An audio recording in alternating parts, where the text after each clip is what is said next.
yeah, Paris is really the place where I grew up for me. We, Yeah. I mean, I remember also growing up in Waterloo because we would go to Waterloo in Belgium every weekend as well with Ned, Adele, and the kids from Tantine Adele. So we would live, I think, 5 minutes from their house. Right.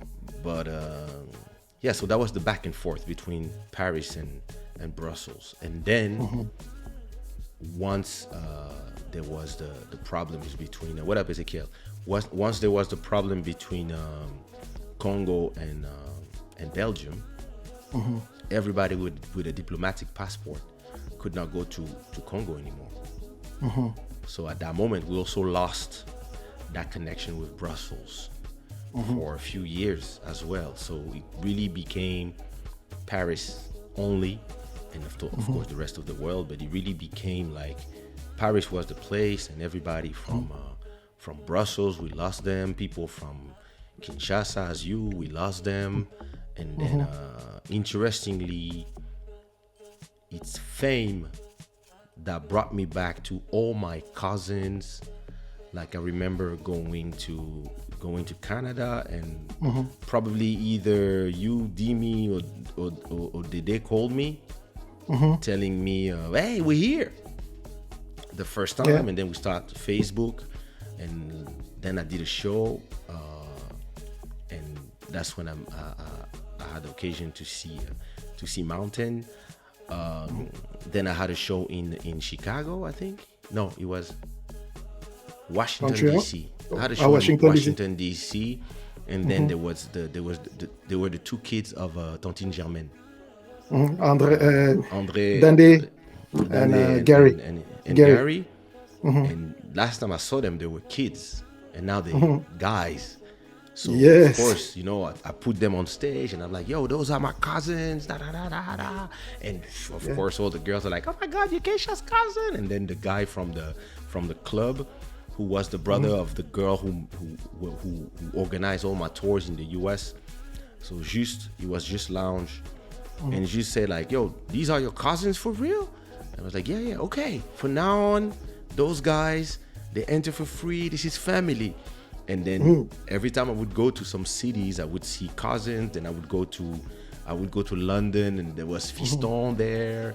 Then there was Cody in London.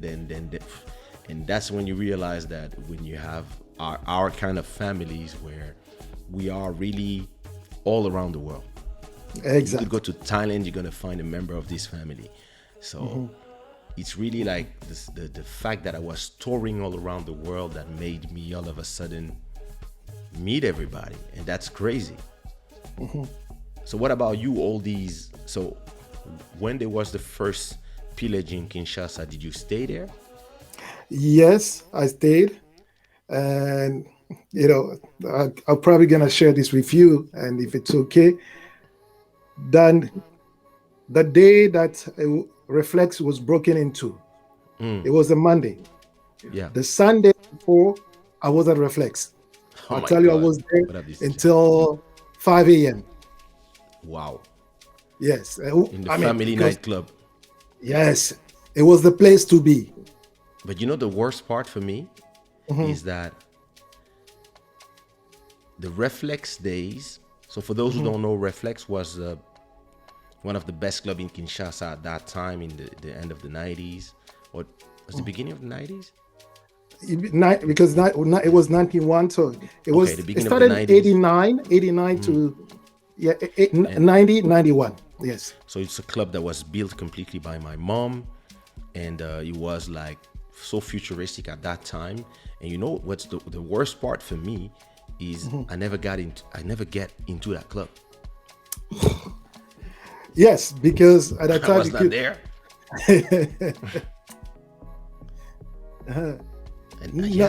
It was such a beautiful place. The technology, the sound, it was perfect. It was the first time that I saw those subwoofer that was kind of close to the dancing floor. So you don't see it, but you feel it. Yeah. You feel the And the way it vibration in your was back. built, oh, I mean, it was built in a way that it was kind of like the atmosphere at the Intercontinental, but better. Yeah, okay.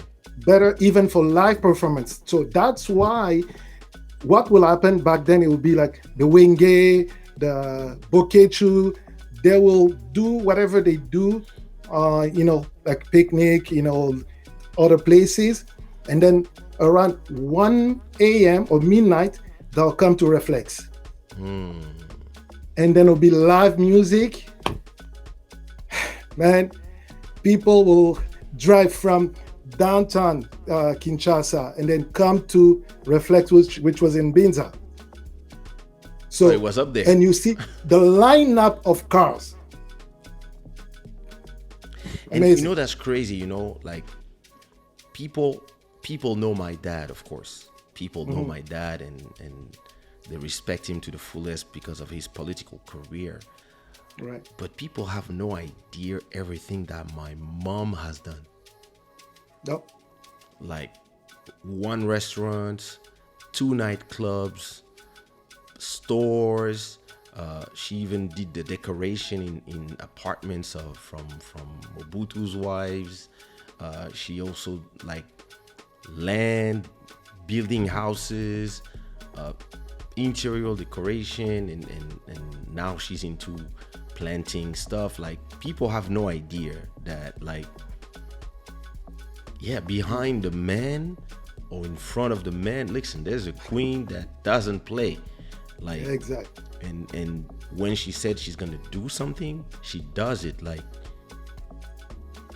I saw my mom confront people from the army.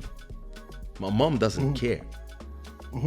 Like when when everybody was flying away from Kinshasa, and everybody was going to Brazzaville to take cover because there was the war starting. My mom was going up to Binza to get all the documents from the houses, the lands, to make sure that if they come back one day, they could get everything back. And that's what saved the whole family empire, because once everybody got back, you had people in your house. You had, and people were like, no, listen, I have a property title, and they could make a fake one. And she was the one who came in. She was like, first thing I do, I get back everything. So that's crazy. It's and I that never was met really that club.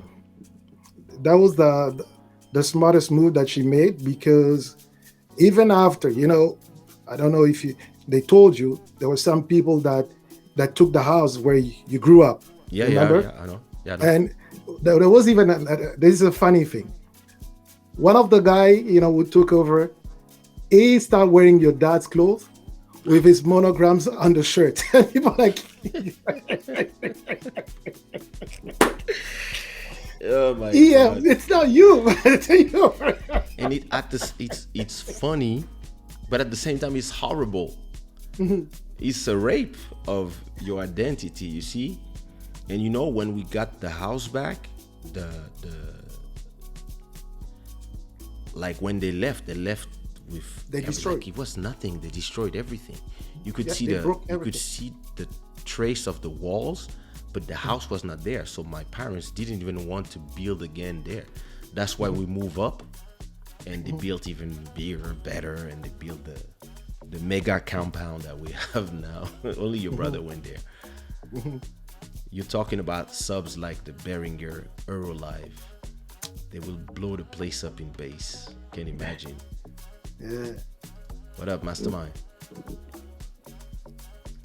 She's a real warrior, indeed. That's exactly. That still happens in Cape Verde. What? That shit is crazy. Yeah, listen, I believe this is where my trauma with Congo came from.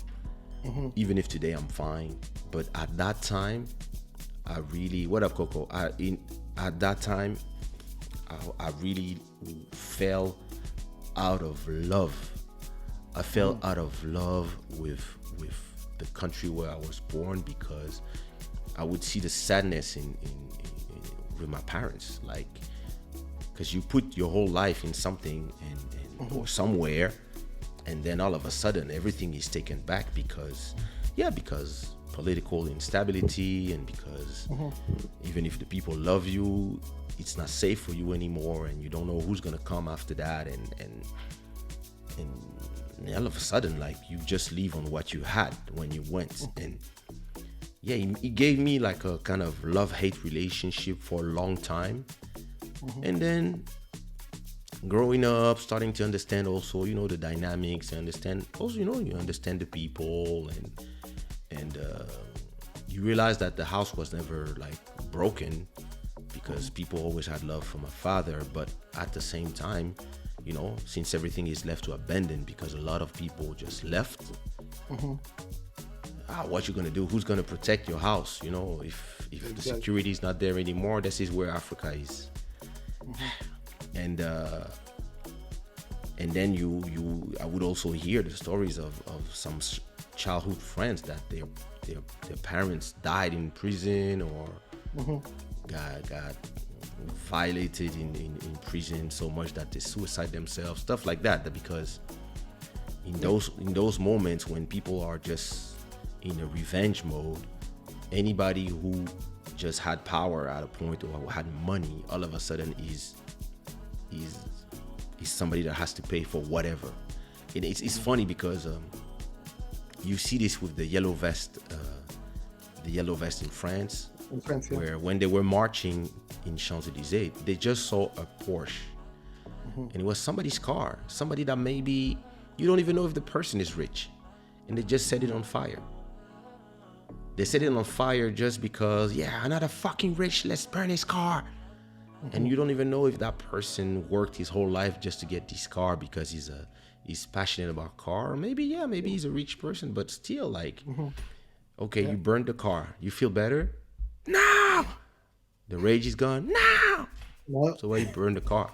Fuck that! It's like, makes no sense. No. So it's it was a special moment for me, and it really took me some time to fall back in love again with Congo. And it's interesting because people tend to see rich people or children of rich people in a way that is not human, and they don't realize that it's funny. Like, if you say it was a trauma, people will say, what about the people who got killed? What about the people this? What about the people who got jailed? Listen, I understand, but everybody has their point of view depending on how they live. And for us, it was a trauma as well, because you don't choose where you're going to be born. Nope. And until you are in your 20s, you don't really understand the dynamics of things.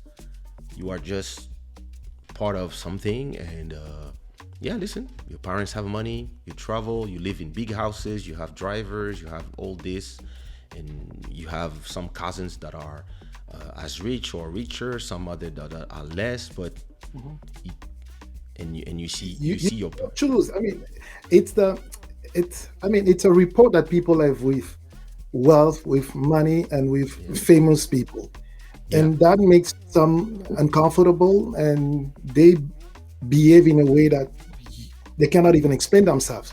Yeah, you see, unfortunately. And when they look at you and say,